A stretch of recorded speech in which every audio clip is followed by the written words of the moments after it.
Financial concept, isa itong paraan para magkaroon tayo ng financial success and freedom.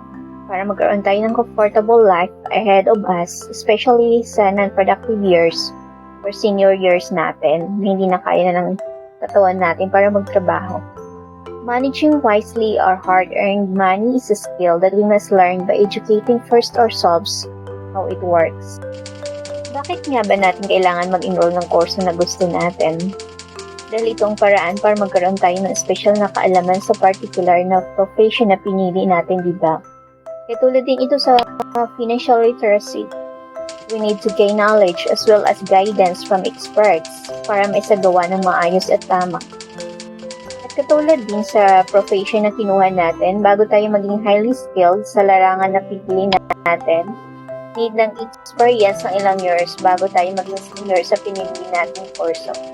Ganon din sa pag-manage ng pera natin. Kailangan tayo mismo ang mag-manage ng pera para mapalago ito at para lumalim at lumawak pa ang kalaman pang mapalago at mapangalagaan ng perang pinaghirapan natin.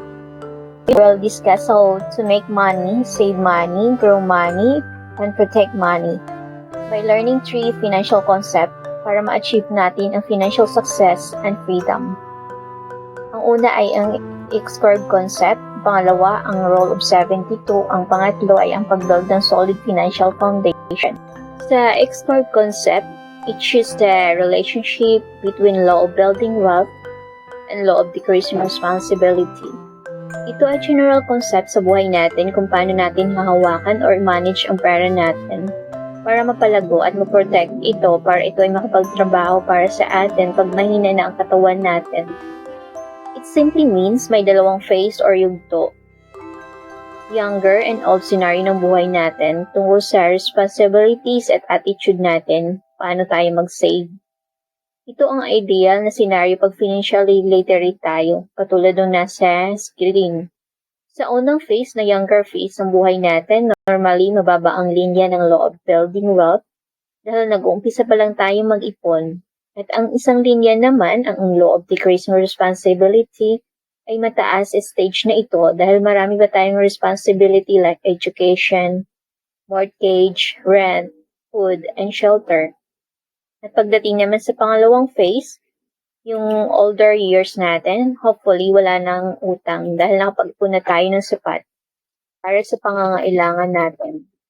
Kaya ang linya ng law of building wealth ay tumataas dahil hopefully sapat na ang ipon natin to sustain our needs, while ang kabilang linya naman ay mas mababa na dahil wala na tayong utang or ibang responsibility katulad ng nagsisimula pa lang tayong mag-ipon.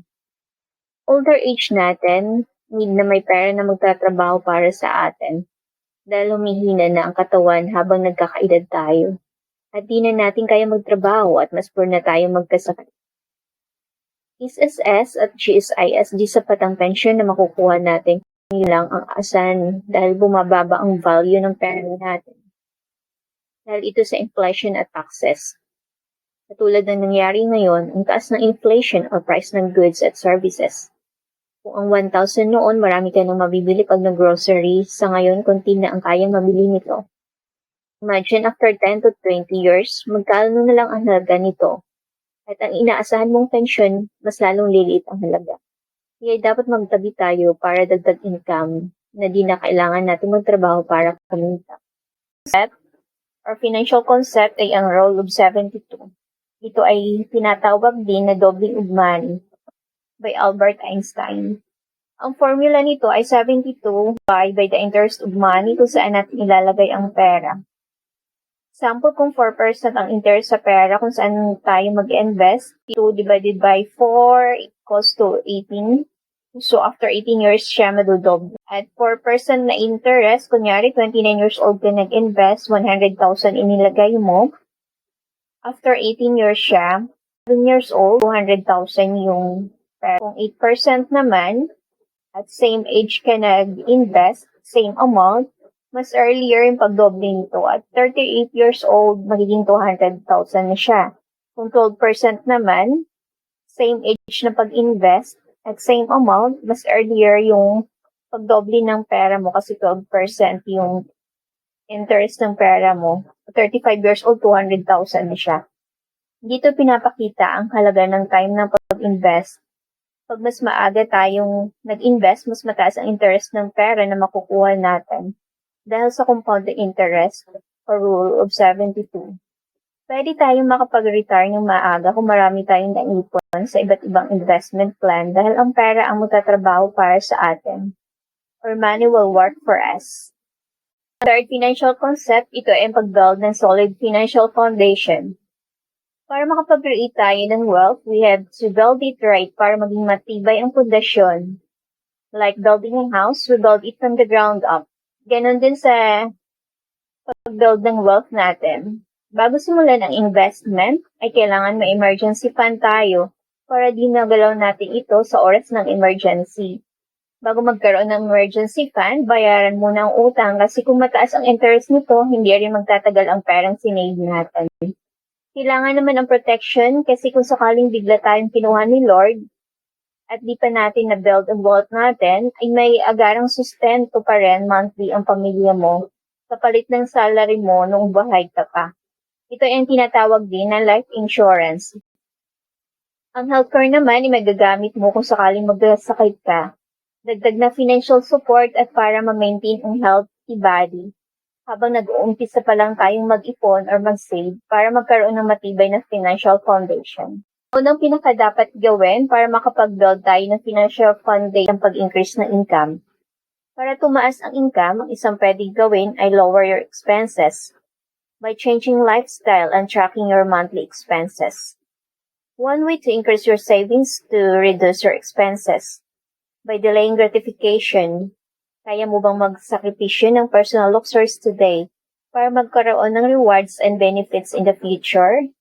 Like soda, coffee, bottled water, cigarettes, cable TV, high-end gadgets and phones, shopping, fancy cars, eating out, partying, at iba pa. Sa pamamagitan ng paglilista ng expenses, makikita mo kung saan talaga napupunta ang kita mo. Sa mga necessary things ba or more on sa wants mo? Katulad ng mga nabanggit. Para ang pera matitipid sa expenses ay pwede ng pandagdag sa savings natin, lalo na kung may utang pa tayo. Ang tamang formula ng pag-save ay income minus savings equals expenses. Sa pamamagitan ng formula na ito, ang pagtatabi muna ng savings natin bago ang expenses, ay matututunan natin i-disiplina sarili natin para unahin ang long-term financial goals natin kaysa sa mga bagay na pwede namang ipag-ipunan bago bilhin. Remember, it's not how much you earn that counts, it is how much you keep. Ang pangalawang pwedeng gawin para madagdagan ang income ay sa pamamagitan ng paghahanap ng side hustle. Once nagawa natin ito ang dalawang bagay, mas madali at mabilis natin ma-achieve ang solid financial foundation. Kasi mas mataas or mas malaki ang maiipon natin para sa long-term financial goals natin. Ang pangalawang dapat paghandaan sa solid financial foundation ay ang healthcare. Ito ay may dalawang uri, short-term at ang long-term HMO. Ang short-term, ito ay ang karaniwang health card ng employer natin, na pag wala na tayo sa company, wala na rin tayong magagamit na health card. Ang long-term naman, ito ay magagamit mo sa senior years at may benefit ito na insurance at investment. Ito ay ang tinatawag na Kaiser, product ito ng ING. Ang healthcare ay pangalawa sa priority kasunod ng increase your income dahil katulad ng nabanggit sa X-Corp concept, sa younger phase, katulad ng nasa screen, habang nag-uumpisa pa lang tayo mag-build ng wealth natin, kailangan may healthcare tayo para mapanatili at mapangalagaan ang katawan. Habang nag-build pa lang tayo ng wealth or nag-uumpisa pa lang tayo mag-save. Dahil kung sakali tayo ay magkasakit, may magagamit tayong health card para di mabigat ang medical expenses at di tayo mabaon sa utang. At mauuna ang hospitalization bill bago ang burial expenses naman, di ba? Ang pangatlo sa solid financial foundation na dapat paghandaan, ito ay ang life insurance. Ito ay income replacement para kung sakaling maaga tayong kinuha ni Lord ay may maiiwan na pera sa pamilya natin. Paano malalaman kung magkano ang kailangan natin na insurance? The simple way to calculate the amount of life insurance protection we need is by using DIME method. It stands for debt, income, mortgage, and education. Hypothetical example is katulad na nasa screen. Kunyari, ang debt mo is 200,000. Income is 2.4 million. That is the product of annual income multiplied by 10 years. Kaya naging 2.4 million. At ang mortgage mo ay kunyari 1 million. Din ang education mo rin ay 1 million. So, ang total na life insurance na kailangan mo ay 4.6 million. Pang-apat sa Salt Financial Foundation ay ang debt management. May dalawang uri ang debt. Ito ay ang good at saka bad debt. Ang bad debt are those that don't have potential return on your money, like purchasing things for personal use only. While good debt have potential return on your money, like funding a business that will give you income or return on your money. Sa bad debt kasi, kunyari kahit may savings ka, 1% ang tubo ng savings mo, pero ang debt mo naman ay 42% annually ang interest. You are losing 41% annually. It is money working against you. You have to make a decision to control your debt or debt will control you. Ang panglima sa pag-build ng solid financial foundation ay ang emergency fund.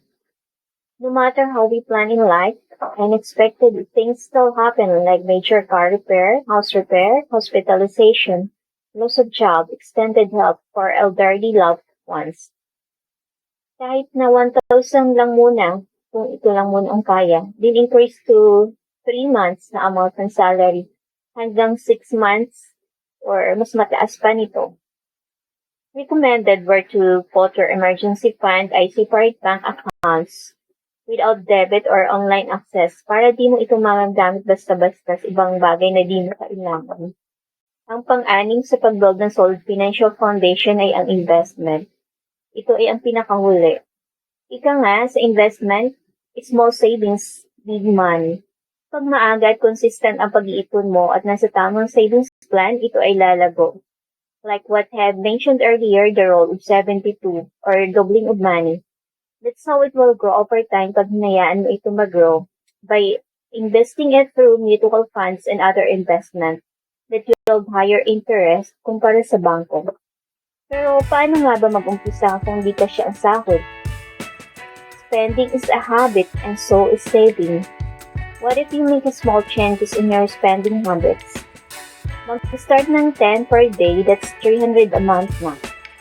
With 300 per month, savings can become 447,107 in 30 years at 8% interest annually. Pag sa bangko lang natin ilalagay ang pera natin, ganito ang mangyayari. Kunyari, amount deposited is 10,000. Ang interest rate nito ay 0.25%. It is equals to 25 pesos. Then, withholding tax, 20%. That is 5 pesos. Then, net after tax, 10,020 na lang ang total ng pera natin. Minus natin yung inflation rate, kunwari 6%. So, it is 600. Actual return ng money natin is 9,420 na lang after a year. So, tingin mo, kita tayo o kumita tayo? At sa bangko lang. Sa investment, time is money. Tulad na nasa sample, ang investor ay 22 years old na umpisa for 6 years. Yung huhulog niya yearly is 20,000. Kabila naman, ay umpisa 20,000 din for 6 years. Then, 53 years old, ng 22 years old at 3 million. Samantala, ang 28 years old nang umpisa, 53 years old, naging ang kanya nakuha lang or tumubo ang kanyang pera, mahigit 1 million lang. Mahalaga talaga ang time ng pag-invest. So, foundation takes time to build. Trees don't grow big overnight. Avoid getting rich quick impulses. Investing is not a gambling. You must understand how money works, have a plan, and stay disciplined until you reach your goal. Kaya ito ang mission ng IMG ay makapag-educate at magkaroon ng easy access ang mga member sa investment plan. Katulad ng nasa screen, may sariling dashboard ito kung saan makikita mo kung magkano na ang investment na product na may discount ka kasi ang IMG ay membership platform para matutunan ito. Pero ang problema kasi sa atin pag walang guide at di ka na sa tamang environment ng savers, di mo agad may apply ang natutunan at nakakalimutan na hanggang huli na para isagawa ang natutunan.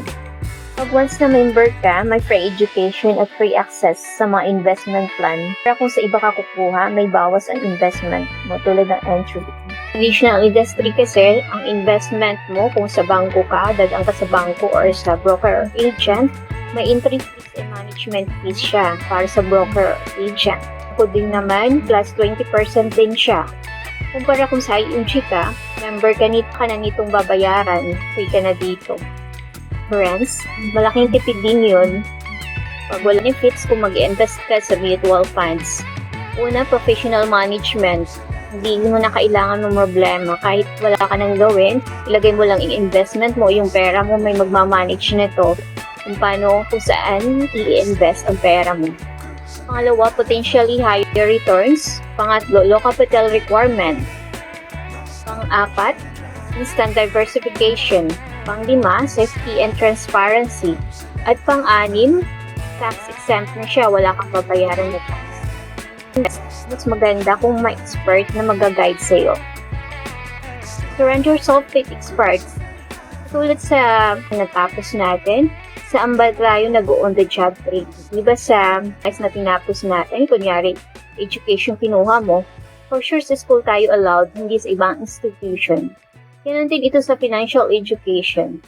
Kaya ang IMG ay may Wealth Academy para mas mapadali at maintindihan natin ang pag-build ng sarili nating wealth. Ito ang mission ng IMG, ang ma-educate ang member at sila mismo ang matuto at makapag-create ng sarili nilang wealth. Kung mo sisimulan ito, malaga ang time. After 5 years, may umpisahan ka na or natapos na investment or nagtatanong ka pa rin kung kailan ka mag-uumpisa.